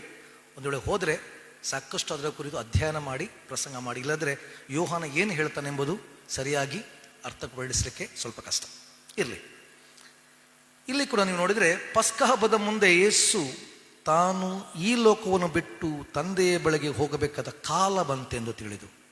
ಯೋಹನ್ನ ಸುವಾರ್ತೆಯಲ್ಲಿ ನೀವು ನೋಡಿದರೆ ಅಲ್ಲಿ ಈ ಪದ ಬಳಸಲ್ಪಟ್ಟಿದೆ, ಕಾಲ ಬಂತು, ಸಮಯ, ಕಾಲ. ಯೋಹನ್ನ ಸುವಾರ್ತೆಯಲ್ಲಿ ಸಮಯ ಅಥವಾ ಕಾಲ ಎಂಬ ಅಂಶ ಕೇವಲ ಆ ಟೈಮ್ ಬಂದಿದೆ ಎಂಬುದಾಗಿ ಅರ್ಥ ಅಲ್ಲ. ಬದಲಾಗಿ ಯೋಹನ್ನ ಸುವಾರ್ತೆಯಲ್ಲಿ ಕಾಲ ಅಂತ ಹೇಳಿದ್ರೆ ದೇವರನ್ನ ಮಹಿಮೆ ಪಡಿಸುವಂಥ ಸಮಯ. ಓಕೆ, ಅಲ್ಲಿ ದೇವರನ್ನ ಮಹಿಮೆ ಪಡಿಸುವಂಥ ಸಮಯ. ಆದ್ರಿಂದ ಈಗ ಇಲ್ಲಿ ಯೇಸು ಹೇಳ್ತಾನೆ, ಈಗ ಯಾವುದು ಬಂತು, ದೇವರನ್ನ ಮಹಿಮೆ ಪಡಿಸುವಂಥ ಸಮಯ ಈಗ ಬಂದಿದೆ. ಯಾಕಂದ್ರೆ ಆ ಕಾಲ ಸನ್ನಿಹಿತವಾಗಿದೆ. ನೀವು 2ನೇ ಅಧ್ಯಾಯದಲ್ಲಿ ನೋಡಿದರೆ ಅಲ್ಲಿ ಮರಿಯಳು ಬಂದು ಯೇಸುವಿನ ಹತ್ರ ಅಲ್ಲಿ ದ್ರಾಕ್ಷಾರಸದ ಕೊರತೆ ಇದೆ ಅಂತ ಹೇಳಿದಾಗ ಯೇಸುವಿನ ಹೇಳ್ತಾನೆ, ನನ್ನ ಸಮಯ ಇನ್ನೂ ಬರಲಿಲ್ಲ. ಅಂದರೆ ನಾನು ದೇವರನ್ನ ಮಹಿಮೆ ಪಡಿಸುವಂತ, ಅಂದರೆ ಆ ಪರಾಕಾಷ್ಠೆಯ ಸಮಯ ಇನ್ನೂ ಬರಲಿಲ್ಲ. ಇಲ್ಲಿ ಹೇಳ್ತಾನೆ, ಆ ಕಾಲ ಏನಾಯಿತು, ಹತ್ತಿರಕ್ಕೆ ಬಂತು. ಇನ್ನು ನೀವು ನೋಡಿದರೆ ಮುಂದಕ್ಕೆ ಅಲ್ಲಿ 17ನೇ ಅಧ್ಯಾಯದ ನಂತರ ನೀವು ನೋಡಿದರೆ ಅಲ್ಲಿ ಯೇಸುವನ್ನು ಮುಂದಕ್ಕೆ ಗ್ರೀಕರು ಮೀಟ್ ಮಾಡಲಿಕ್ಕೆ ಬಂದಾಗ ಯೇಸು ಹೇಳ್ತಾನೆ, ಈಗ ಆ ಮಹಿಮೆಯ ಕಾಲ ಸಂಪೂರ್ಣವಾಗಿ ಬಂತು. ಇರಲಿ ಆ ಕಾಲ. ಇವತ್ತಿನ ಈ ಪ್ಯಾಸೇಜ್ನ ಮೂಲಕ ನಾವು ಕೆಲವೊಂದು ವಿಚಾರಗಳನ್ನು ಅರ್ಥ ಮಾಡಿಕೊಳ್ಳಿಕ್ಕೆ ಪ್ರಯತ್ನ ಪಡುವ. ಮುಖ್ಯವಾಗಿ ನಾನು ಇವತ್ತು ಯುಕರಿಸ್ಟ್ ಅಥವಾ ಕರ್ತನ ಭೋಜನ, ಇದು ತನ್ನನ್ನೇ ಒಪ್ಪಿಸಿಕೊಡುವ ಪ್ರೀತಿಯ ಸಂಕೇತ ಎಂಬುದರ ಮೇಲೆ ನಾನು ಮಾತಾಡಲಿಕ್ಕೆ ಪ್ರಯತ್ನ ಪಡ್ತೇನೆ. ತನ್ನನ್ನೇ ಒಪ್ಪಿಸಿಕೊಡುವ ಪ್ರೀತಿಯ ಸಂಕೇತ. ಯೋಹನ ತನ್ನ ಸುವಾರ್ತೆಯಲ್ಲಿ ಆರಂಭದಿಂದಲೂ ಹೇಳ್ತಾನೆ, ಏನಂತ ಹೇಳಿದ್ರೆ, ದೇವರು ಈ ಲೋಕದ ಮೇಲೆ ಏನು ಮಾಡಿದ್ದಾನೆ? ಪ್ರೀತಿಯನ್ನು ಇಟ್ಟಿದ್ದಾನೆ. 3ನೇ ಅಧ್ಯಾಯ 16-17 ವಚನ ನಮಗೆ ಬಹಳ ಸ್ಪಷ್ಟವಾಗಿ ಗೊತ್ತಿರಬಹುದು. ಯಾಕೆ ಯೋಹಾನ ಈ ಮಾತನ್ನು ಬಹಳ ಸ್ಪಷ್ಟವಾಗಿ ಹೇಳ್ತಾನೆ? ಅಥವಾ 1ನೇ ಅಧ್ಯಾಯ 1ನೇ ವಚನದಲ್ಲಿ, ಆದಿಯಲ್ಲಿ ವಾಕ್ಯವಿತ್ತು, ಆ ವಾಕ್ಯವು ದೇವರಾಗಿತ್ತು, ಆ ವಾಕ್ಯವೆಂಬಾತನು ನರವತಾರವೆತ್ತಿ ನಮ್ಮ ಬಳಿಗೆ ಬಂದನು ಎಂಬುದಾಗಿ ಯಾಕೆ ಹೇಳ್ತಾನೆ? ಯಾಕಂತ ಹೇಳಿದ್ರೆ, ಯೋಹಾನನ ಇದ್ದ ಸಮಯದಲ್ಲಿ, ಅವನ ಪ್ರಪಂಚದಲ್ಲಿ ಅಥವಾ ಆವತ್ತಿನ 1ನೇ ಶತಮಾನದಲ್ಲಿ ಗ್ರೀಕ್ ಫಿಲಾಸಫಿ ಏನಿದೆ ಅಥವಾ ಗ್ರೀಕ್ ತತ್ವಶಾಸ್ತ್ರ ಅದೇನು ಹೇಳ್ತಿತ್ತು ಅಂತ ಹೇಳಿದ್ರೆ, ಈ ಲೋಕಕ್ಕೂ ದೇವರಿಗೇನಿಲ್ಲ, ಸಂಬಂಧ ಇಲ್ಲ. ಈ ಲೋಕವೇ ಬೇರೆ, ದೇವರೇ ಬೇರೆ. ಯಾಕಂದ್ರೆ ಈ ಲೋಕ ಕೆಟ್ಟದ್ದು, ಈ ಲೋಕದಲ್ಲಿ ತುಂಬ ಕೆಟ್ಟತನ ಇದೆ. ಆದ್ರಿಂದ ದೇವರು ಈ ಲೋಕವನ್ನು ಉಂಟು ಮಾಡಲಿಕ್ಕೆ ಸಾಧ್ಯ ಇಲ್ಲ. ಯಾಕಂದ್ರೆ ದೇವರು ಯಾರು? ಪರಿಶುದ್ಧನು, ಬಹಳ ಪರಿಶುದ್ಧನು. ಆದ್ರಿಂದ ಈ ಲೋಕವನ್ನು ಉಂಟು ಮಾಡಲಿಕ್ಕೆ ದೇವರಿಗೆ ಸಾಧ್ಯ ಇಲ್ಲ. ಮತ್ತು ಈ ಲೋಕಕ್ಕೂ ದೇವರಿಗೇನಿಲ್ಲ, ಸಂಬಂಧ ಇಲ್ಲ. ಇಂಥ ಸಮಯದಲ್ಲಿ ಯೋಹಾನ ಹೇಳ್ತಾನೆ, ಇಲ್ಲ, ದೇವರಿಗೂ ಈ ಲೋಕಕ್ಕೇನಿದೆ? ಸಂಬಂಧ ಇದೆ. ಎಷ್ಟರ ಮಟ್ಟಿಗೆ ಸಂಬಂಧ ಇದೆ ಅಂತ ಹೇಳಿದ್ರೆ, ದೇವರು ತನ್ನ ಮಗನನ್ನೇ ಈ ಲೋಕಕ್ಕೆ ಕಳಿಸುವ ಮಟ್ಟಿಗೆ ಸಂಬಂಧ ಇದೆ. ಹೌದು, ದೇವರು ತನ್ನ ಮಗನನ್ನೇ ಕಳುಹಿಸುವ ಮಟ್ಟಿಗೆ. ಆದ್ರಿಂದ ಯೋಹಾನ ಹೇಳ್ತಾನೆ, ದೇವರು ಈ ಲೋಕದ ಮೇಲೆ ಎಷ್ಟು ಪ್ರೀತಿಯನ್ನಿಟ್ಟ ಅಂತ ಹೇಳಿದ್ರೆ ತನ್ನ ಮಗನನ್ನೇ ಕಳುಹಿಸಿಕೊಟ್ಟ. ಇಲ್ಲಿ ಮತ್ತೊಮ್ಮೆ ಯೇಸು ದೇವರ ಪ್ರೀತಿ ಎಂಥದ್ದು ಏನೆಂಬುದನ್ನು ಪ್ರಕಟಪಡಿಸಲಿಕ್ಕೆ ಬಂದು ಹೋಗ್ತಾನೆ. ಹೌದು, ಈ ಚಿತ್ರಣ ನಮಗೆಲ್ಲರಿಗೊಂದು ದೊಡ್ಡ ಸವಾಲು. ನಾನು ಮೊನ್ನೆ ಕೂಡ ನಿಮಗೆ ಹೇಳಿದೆ, ಯೇಸುವಿನ ಸೇವೆಯಲ್ಲಿ ಅಥವಾ ಯೇಸುವಿನ ನಿಯೋಗದಲ್ಲಿ ಪ್ರಾಮುಖ್ಯವಾಗಿರುವುದು ಯಾವುದು? ಸೇವೆ. ಅಲ್ಲಿ ಯಾವುದಕ್ಕೆ ಸ್ಥಾನ ಇಲ್ಲ, ಅಧಿಕಾರಕ್ಕೆ ಸ್ಥಾನ ಇಲ್ಲ. ಅದಕ್ಕೆ ಒಂದು ಸ್ಪಷ್ಟವಾದ ಉದಾಹರಣೆ ಈ ಘಟನೆ. ಈ ಘಟನೆ ಬಹಳ ಪ್ರಾಮುಖ್ಯವಾಗಿ ಇಲ್ಲಿ ತೋರಿಸುವಂಥದ್ದು, ಗುರುವಾದಾತ ಅಥವಾ ಒಬ್ಬ master, now he becomes not even servant ಕೂಡ ಅಲ್ಲ. ಯಾಕಂತ ಹೇಳಿದ್ರೆ, ಆವತ್ತಿನ ಪದ್ಧತಿಯಲ್ಲಿ ಯಾರಾದರೂ ಮನೆಗೆ ಬಂದಾಗ ಅವರ ಕಾಲುಗಳನ್ನು ತೊಳೆಯುತ್ತಿದ್ದದ್ದು ಯಾರಂತ ಹೇಳಿದ್ರೆ ಸೇವಕರು ಕೂಡ ಅಲ್ಲ, ದಾಸರು, ಸ್ಲೇವ್ಸ್. ಓಕೆ, ಸೇವಕ ಮತ್ತು ದಾಸ ವ್ಯತ್ಯಾಸ ಇದೆ. ಸೇವಕ ಯಾರು ಅಂತ ಹೇಳಿದ್ರೆ ಅವನಿಗೆ ಸಂಬಳ ಇದೆ, he is a paid servant. ದಾಸನಿಗೆ ಸಂಬಳ ಕೂಡ ಇಲ್ಲ, ದಾಸನಿಗೆ ಯಾವುದೇ ರೀತಿಯ ಏನಿಲ್ಲ, ಅಧಿಕಾರ ಕೂಡ ಇಲ್ಲ. ಅವನು ಅದಕ್ಕಿಂತಲೂ ಯೇಸು ಇಲ್ಲಿ ಯಾವ ಮಟ್ಟಿಗೆ ತನ್ನನ್ನು ತಗ್ಗಿಸಿಕೊಳ್ತಾನೆ ಅಂತ ಹೇಳಿದ್ರೆ, ತಾನನ್ನು ದಾಸನ ರೂಪಕ್ಕೆ ತಗ್ಗಿಸಿಕೊಳ್ತಾನೆ. ಅಷ್ಟರ ಮಟ್ಟಿಗೆ ತಗ್ಗಿಸಿಕೊಂಡು ಅಲ್ಲಿ ಶಿಷ್ಯರ ಕಾಲುಗಳನ್ನು ತೊಳೆಯುವಂಥ ಚಿತ್ರಣ. ಇನ್ನೊಂದು ರೀತಿಯಲ್ಲಿ ತನ್ನ ಪ್ರೀತಿ ಎಷ್ಟರ ಮಟ್ಟಿಗೆ ಎಂಬುದನ್ನು ಏನು ಮಾಡ್ತಾನೆ? ತೋರಿಸ್ಕೊಡ್ತಾನೆ. ಅದು ಕೂಡ ಯಾರ ಕಾಲುಗಳನ್ನು ತೊಳೆದದ್ದು? ಯೇಸುವಿಗೆ ಗೊತ್ತಿತ್ತು, ಇದರಲ್ಲಿ ಒಬ್ಬನನ್ನು ಏನು ಮಾಡ್ತಾನೆ? ಹಿಡುಕೊಡ್ತಾನೆ. ಮತ್ತೆ ಉಳಿದವರು ನನ್ನನ್ನು ಬಿಟ್ಟು ಓಡಿ ಹೋಗ್ತಾರೆ. ಓಕೆ, ಒಬ್ಬ ಹಿಡ್ಕೊಡುವವ, ಉಳಿದವರು ಓಡಿ ಹೋಗುವವರು ಎಂಬುದಾಗಿ ಗೊತ್ತಿದ್ರೂ ಕೂಡ ಯೇಸು ಅವರನ್ನು ಏನು ಮಾಡ್ತಾನೆ? ಪ್ರೀತಿ ಮಾಡ್ತಾನೆ. ಇದು ನನಗೆ ಮತ್ತು ನಿಮಗೆ ಕೂಡ.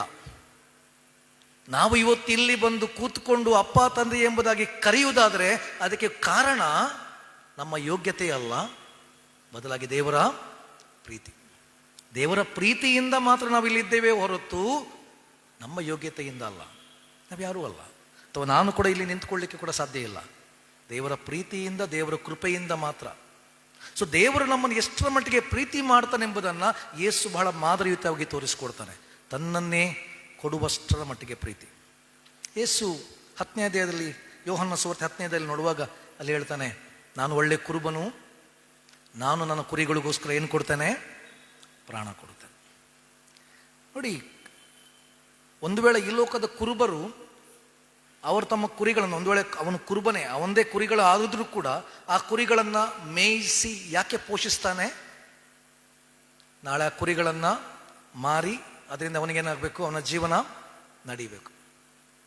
ಆದರೆ ಇಲ್ಲಿರುವ ಕುರುಬ ಕುರಿಗಳನ್ನು ಮಾರಲಿಕ್ಕೆ ಅಲ್ಲ, ಕುರಿಗಳನ್ನು ಬಲಿ ಕೊಡಲಿಕ್ಕೆ ಅಲ್ಲ, ಬದಲಾಗಿ ಆ ಕುರಿಗಳನ್ನು ಸಂರಕ್ಷಿಸಲಿಕ್ಕೆ, ಆ ಕುರಿಗಳಿಗೋಸ್ಕರ ತನ್ನನ್ನೇ ಕೊಡಲಿಕ್ಕೆ, ಅಷ್ಟರ ಮಟ್ಟಿನ ಪ್ರೀತಿ. ನನಗೆ ಆ್ಯಕ್ಚುಲಿ ಕುರುಬ ಅಂದರೆ ಬಹಳ ಸ್ಪಷ್ಟವಾಗಿ ಗೊತ್ತಾದದ್ದು ನಾನು HD ಕೋಟೆಯ ದಾಸನಪುರದಲ್ಲಿದ್ದಾಗ. ನಾನು ಅದಕ್ಕಿಂತ ಮುಂಚೆ ಕುರುಬರ ಬಗ್ಗೆ ಸುಮಾರು ಪ್ರಸಂಗ ಎಲ್ಲ ಮಾಡಿದ್ದಾರೆ. ದ ಲೈವ್ ಎಕ್ಸ್ಪೀರಿಯನ್ಸ್ ನನಗೆ ಕುರುಬ ಅಂದರೆ ಯಾರು.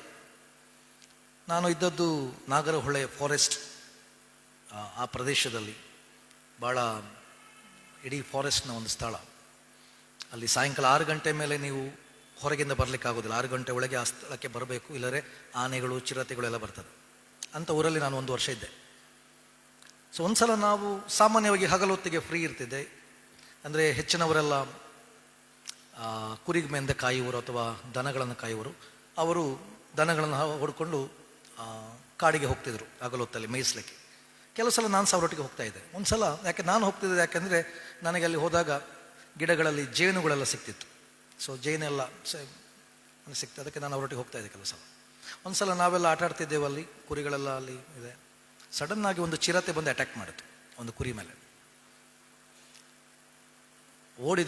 ಓಡೋದ್ರಲ್ಲಿ ಫಸ್ಟ್ ನಾನೇ, ಯಾಕಂತೇಳಿದ್ರೆ ನನ್ನ ಕುರಿಗಳು ಯಾವುದೂ ಇಲ್ಲ, ನನಗೇನು ಬಿಡಲಿಲ್ಲ. So I was the first one to run. ಈಗ ಓಡಲಿಕ್ಕೆ ಆಗೋದಿಲ್ಲ, ಆಗ ಸ್ವಲ್ಪ ಸುಮಾರು 25 ವರ್ಷ ಆಯಿತು, ಅದರಿಂದ ಓಡಲಿಕ್ಕೆ ಆಗ್ತಿತ್ತು. ಓಡಿದ ನನ್ನ ಹಿಂದೆ ಕೆಲವರು ಓಡಿ ಬಂದರು, ಆದರೆ ನಮ್ಮಲ್ಲಿ ಒಬ್ಬರು ಓಡಿ ಬರಲಿಲ್ಲ.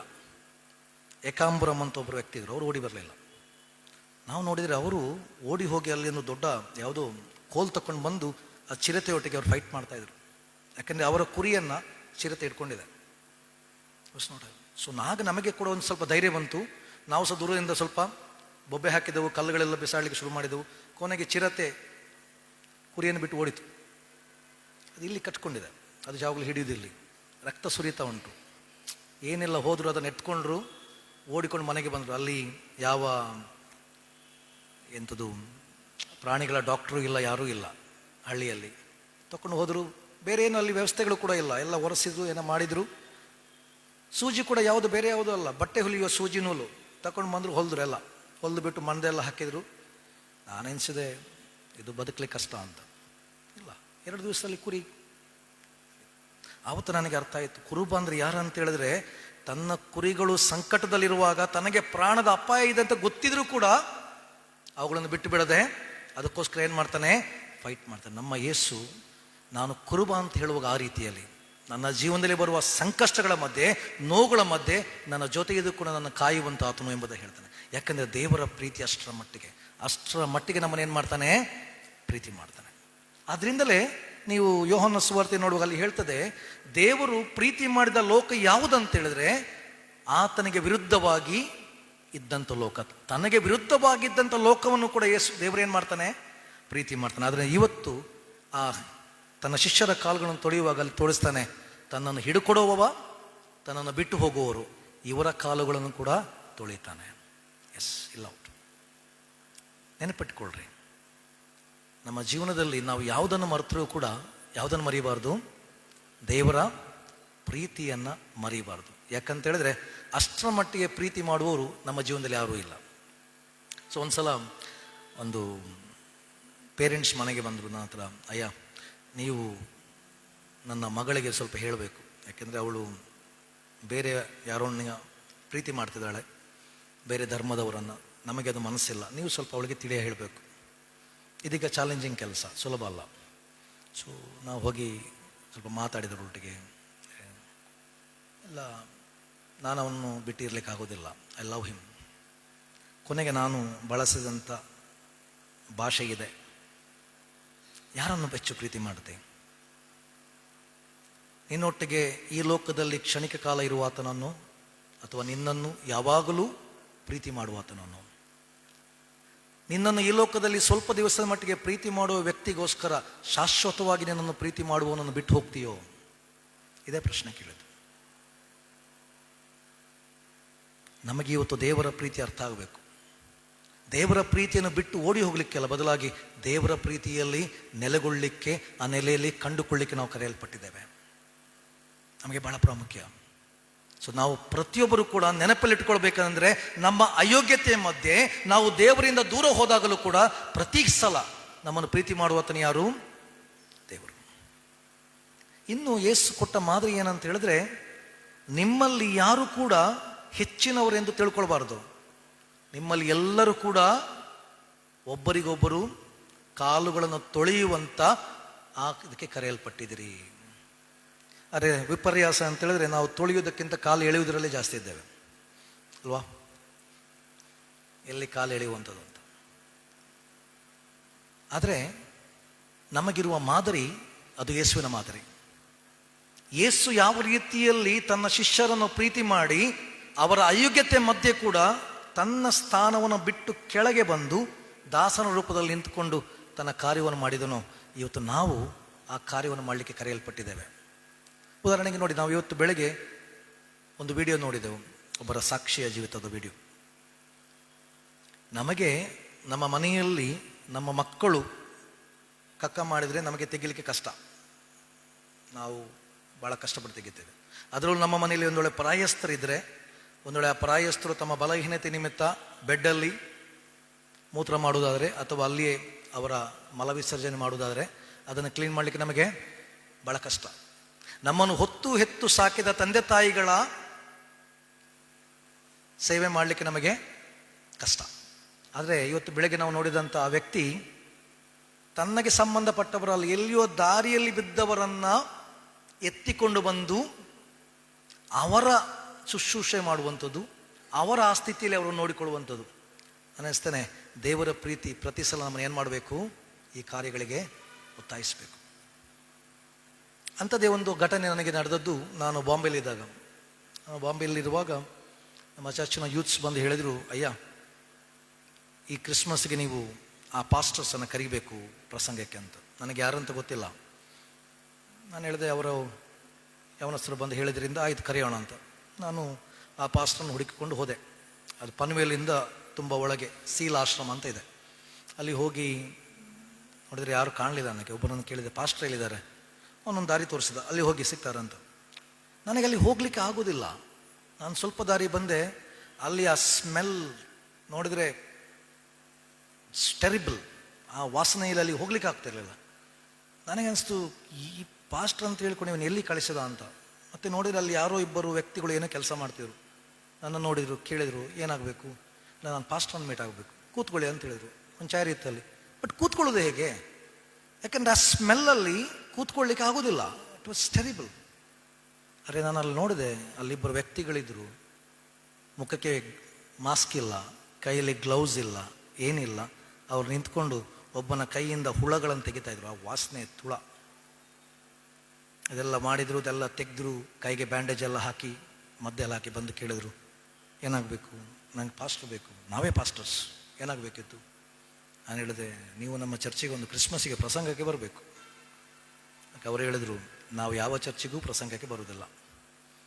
ನಮ್ಮ ಪ್ರಸಂಗ ಇದೆ, ನಾವು ಬೆಳಗ್ಗೆ ಎದ್ದು ಗಾಡಿ ತಗೊಂಡು ಹೋಗ್ತೇವೆ. ಯಾರು ದಾರಿಯಲ್ಲಿ ಬಿದ್ದಿದ್ದಾರೆ ಅವ್ರನ್ನ ಎತ್ಕೊಂಡು ಬರ್ತೇವೆ, ಅವರಿಗೆ ಟ್ರೀಟ್ಮೆಂಟ್ ಮಾಡ್ತೇವೆ. ಸಾಧ್ಯವಾದರೆ ಅವರ ಮನೆಯಲ್ಲಿ ಅಂತ ಹುಡುಕ್ತೇವೆ ಮತ್ತು ಅವರ ಮನೆಗೆ ಅವರನ್ನು ತಲುಪಿಸುವಂಥ ಕೆಲಸ ಮಾಡ್ತೇವೆ. ಸದ್ಯಕ್ಕೆ ನಮಗೆ ಇದೇ ಪ್ರಸಂಗ, ಇದಕ್ಕಿಂತ ಬೇರೆ ಪ್ರಸಂಗ ನಮಗೆ ಇಲ್ಲ. ಆವತ್ತು ಕ್ರಿಸ್ಟೋಫರಲ್ಲಿದ್ದಂಥ ಕೊಂಬು 2 ಬಿದ್ದುಬಿಡ್ತು.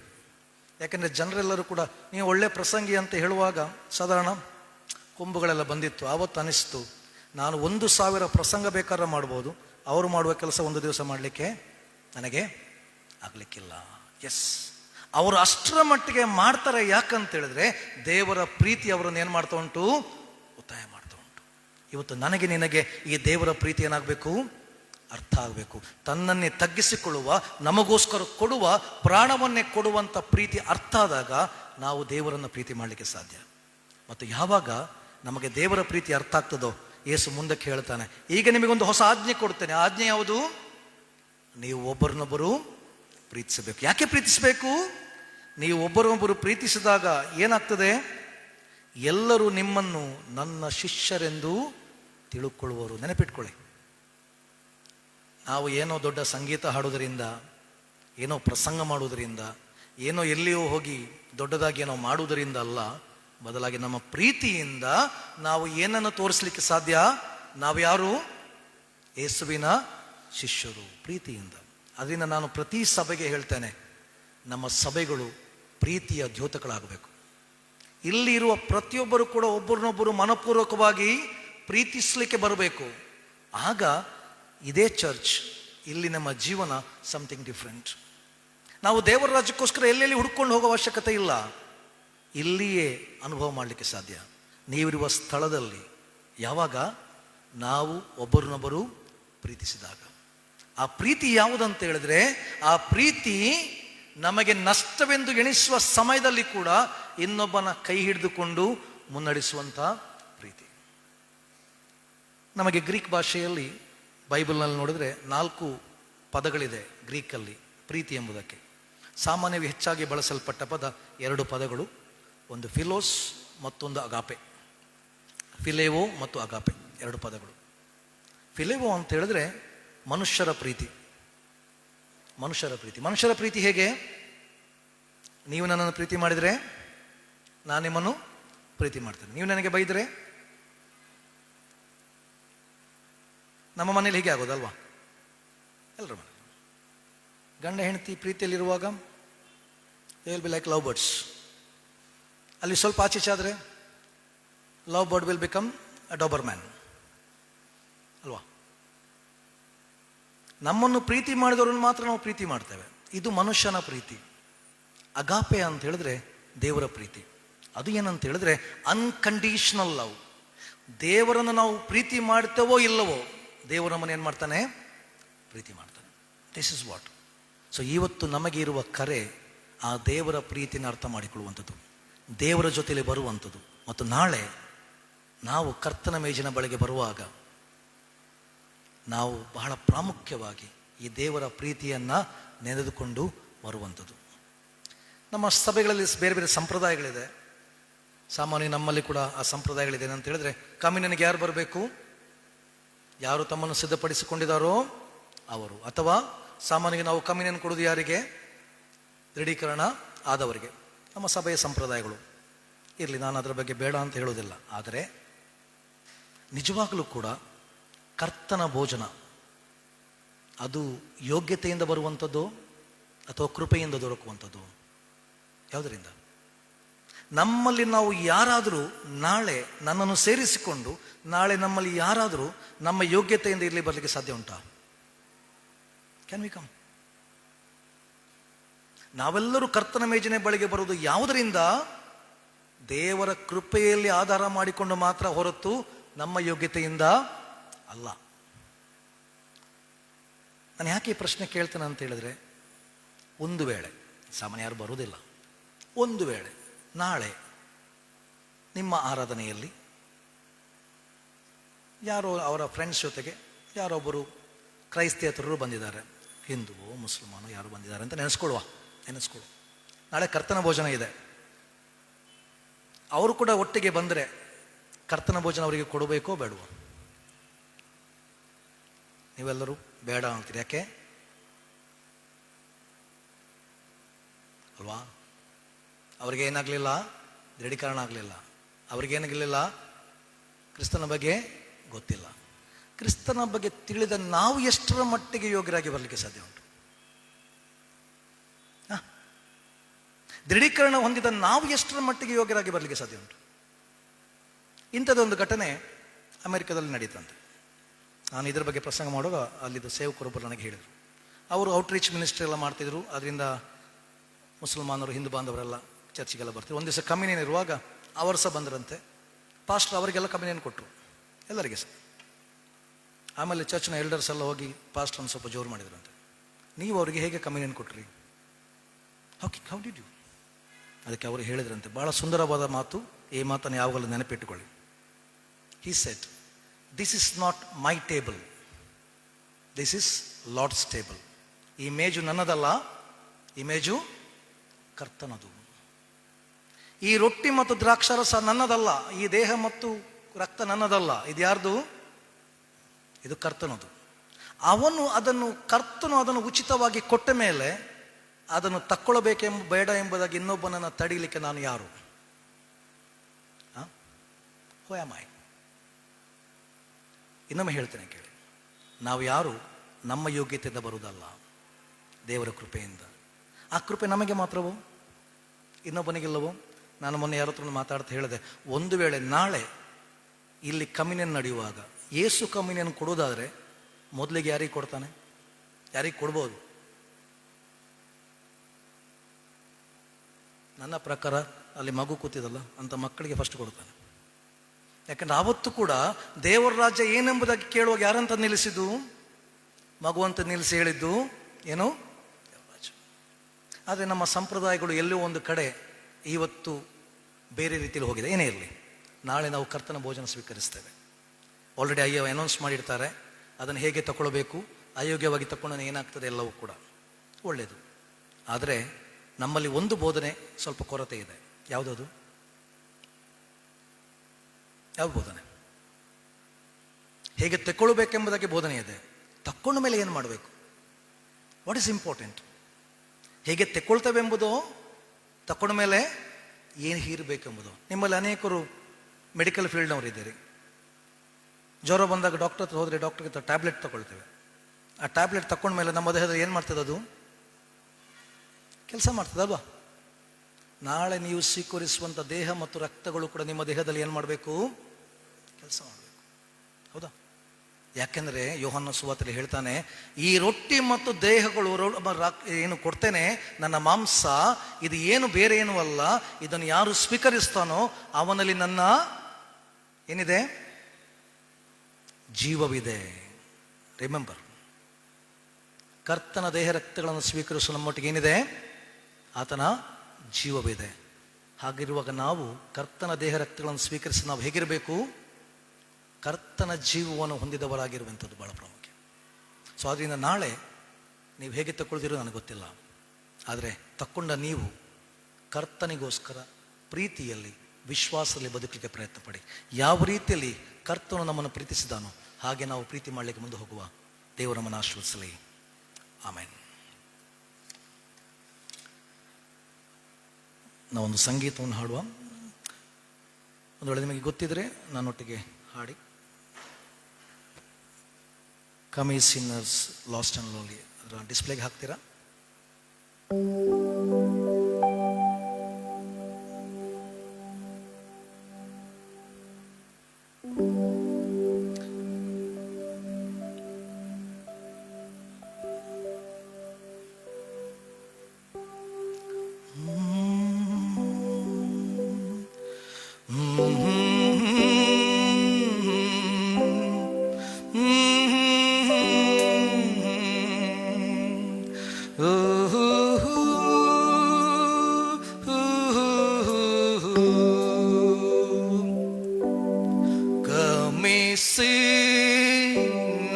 Lost and lonely, Jesus' blood can make you free, for He saved the worst among you when He saved a wretch like me.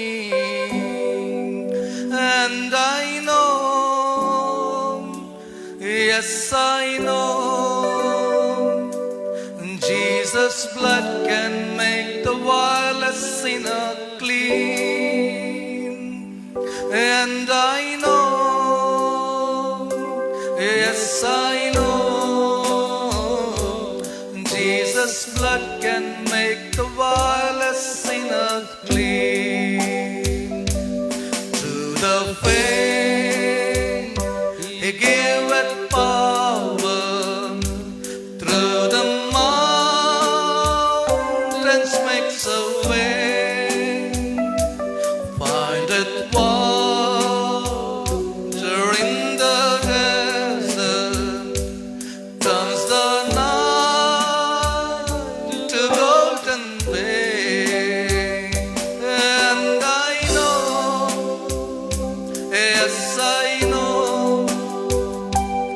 Jesus' blood can make the vilest sinner clean.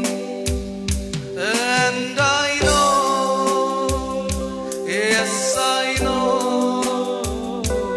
Jesus' blood can make the vilest sinner clean. In temptation, He is near thee, holds the paths of hell at bay, guides you to the path of safety, gives you grace for every day. And I know, yes I know, Jesus' blood can make the vilest sinner clean. And I know, yes I know, Jesus' blood can make the vilest sinner clean. ಪ್ರಾರ್ಥನೆ ಮಾಡೋಣ. ಸ್ವಾಮಿ, ನಮ್ಮ ಮೇಲೆ ನೀನಿಟ್ಟಿರುವ ಪ್ರೀತಿಗಾಗಿ ನಿನಗೆ ಸ್ತೋತ್ರ. ನೀನು ನಮ್ಮನ್ನು ಎಷ್ಟರ ಮಟ್ಟಿಗೆ ಪ್ರೀತಿ ಮಾಡಿದೆ ಅಂತ ಹೇಳಿದ್ರೆ ನಿನ್ನನ್ನೇ ನಮಗೋಸ್ಕರ ಕೊಟ್ಟಿದೆ. ನಿನ್ನ ಪ್ರೀತಿಗೆ ನಾವು ಎಷ್ಟರ ಮಟ್ಟಕ್ಕೂ ಯೋಗ್ಯರಲ್ಲ ಸ್ವಾಮಿ. ನಾಳೆ ನಾವು ನಿನ್ನ ಪ್ರೀತಿಯ ದ್ಯೋತಕಗಳಾದಂಥ ನಿನ್ನ ದೇಹ ಮತ್ತು ರಕ್ತವನ್ನು ಸ್ವೀಕರಿಸಲಿಕ್ಕಿದ್ದೇವೆ ಸ್ವಾಮಿ. ನಿನ್ನ ಕೃಪೆಯಿಂದ ನಿನ್ನ ಬಳಿಗೆ ಬರಲಿಕ್ಕೆ ನಮಗೆ ಬಲವನ್ನು ಕೊಡು. ಮತ್ತು ನೀನು ನಮಗೆ ಆಜ್ಞೆ ಕೊಟ್ಟ ಹಾಗೆ ಒಬ್ಬರನ್ನೊಬ್ಬರು ಪ್ರೀತಿಸಲಿಕ್ಕೆ, ಒಬ್ಬರನ್ನೊಬ್ಬರು ಕ್ಷಮಿಸಲಿಕ್ಕೆ ಮತ್ತು ಒಂದು ಪ್ರೀತಿಯ ಸಂಬಂಧದಲ್ಲಿ ಜೀವನ ಮಾಡಲಿಕ್ಕೆ ನಮಗೆ ಕಲಿಸು. ಆ ಮೂಲಕ ನಾವು ಈ ಲೋಕದಲ್ಲಿ ಇತರ ಜನರ ಮಧ್ಯದಲ್ಲಿ ನಿಂತುಕೊಂಡು ನಾವು ನಿನ್ನವರು, ನಿನ್ನ ಶಿಷ್ಯರು, ನಿನ್ನ ಮಕ್ಕಳು ಎಂಬುದನ್ನು ನಾವು ಇತರರಿಗೆ ಸಾರುವಂಥ ಕೃಪೆಗೆ ನಡೆಸು. ಈಗಲೂ ಸ್ವಾಮಿ ನಮ್ಮೊಟ್ಟಿಗಿರು, ನಿನ್ನ ಕೃಪೆಯಿಂದ ತುಂಬಿಸು. ಯೇಸುವಿನಲ್ಲಿ ಬೇಡಿಕೊಳ್ಳುತ್ತೇವೆ, ಆಮೆನ್.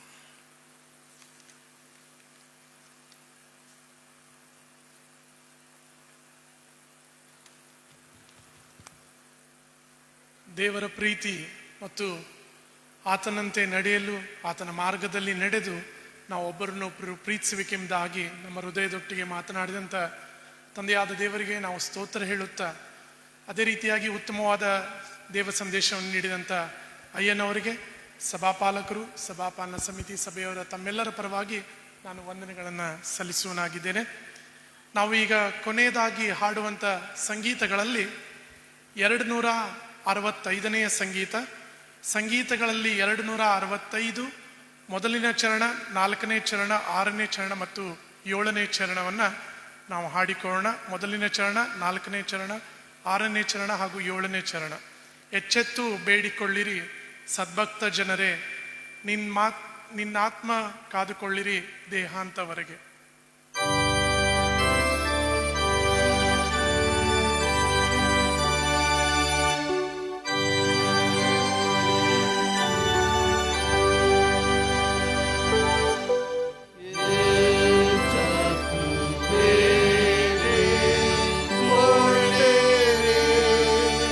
Sarva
ಕೊನೆಯದಾಗಿ ಕರ್ತನು ಕಲಿಸಿಕೊಟ್ಟಂಥ ಪ್ರಾರ್ಥನೆಯನ್ನು ಒಮ್ಮನಸ್ಸಿನಿಂದ ಆರೈಕೆ ಮಾಡಿಕೊಳ್ಳೋಣ. ತದನಂತರ ಅಯ್ಯನವರು ನಮ್ಮನ್ನು ಅಂತ್ಯಾಶೀರ್ವಾದದಲ್ಲಿ ನಡೆಸಬೇಕಾಗಿ ಕೇಳಿಕೊಳ್ತೇನೆ. ಪರಲೋಕದಲ್ಲಿರುವ ನಮ್ಮ ತಂದೆಯೇ, ನಿನ್ನ ನಾಮವು ಪರಿಶುದ್ಧವೆಂದೆನಿಸಲ್ಪಡಲಿ, ನಿನ್ನ ರಾಜ್ಯವು ಬರಲಿ, ನಿನ್ನ ಚಿತ್ತವು ಪರಲೋಕದಲ್ಲಿ ನೆರವೇರುವಂತೆ ಭೂಲೋಕದಲ್ಲಿಯೂ ನೆರವೇರಲಿ. ನಮ್ಮ ಅನುದಿನದ ಆಹಾರವನ್ನು ಈ ಹೊತ್ತು ನಮಗೆ ದಯಪಾಲಿಸಿಕೊಡು. ನಮಗೆ ತಪ್ಪು ಮಾಡಿದವರನ್ನು ನಾವು ಕ್ಷಮಿಸುವಂತೆ ನಮ್ಮ ತಪ್ಪುಗಳನ್ನು ಕ್ಷಮಿಸು. ನಮ್ಮನ್ನು ಶೋಧನೆಗೆ ಒಳಪಡಿಸದೆ ಕೇಡಿದ ನಮ್ಮನ್ನು ತಪ್ಪಿಸು. ಯಾಕೆಂದರೆ ರಾಜ್ಯವು, ಬಲವು, ಮಹಿಮೆಯು ಸದಾಕಾಲ ನಿಮ್ಮದೇ ಸ್ವಾಮಿ. ಆಮೆನ್. ವಿಶ್ವಾಸದಿಂದ ದೇವರ ಆಶೀರ್ವಾದವನ್ನು ಹೊಂದಿಕೊಳ್ಳೋಣ. ನಮ್ಮ ಕರ್ತನಾದ ಯೇಸು ಕ್ರಿಸ್ತನ ಕೃಪೆ, ತಂದೆಯ ದೇವರ ಪ್ರೀತಿ, ಪರಿಶುದ್ಧಾತ್ಮನ ಅನ್ಯೋನ್ಯತೆ ಈಗಲೂ ಯಾವಾಗಲೂ ನಮ್ಮ ಜೊತೆ ಇರಿದುಕೊಂಡು ನಾವು ಯೇಸುವಿನ ಮಾದರಿಯನ್ನು ಅನುಸರಿಸಲು, ಒಬ್ಬರನ್ನೊಬ್ಬರು ಪ್ರೀತಿಸಲು ನಮಗೆ ಸಹಾಯ ಕೊಟ್ಟು ನಡೆಸಲಿ. ಆಮೇನ್.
Mother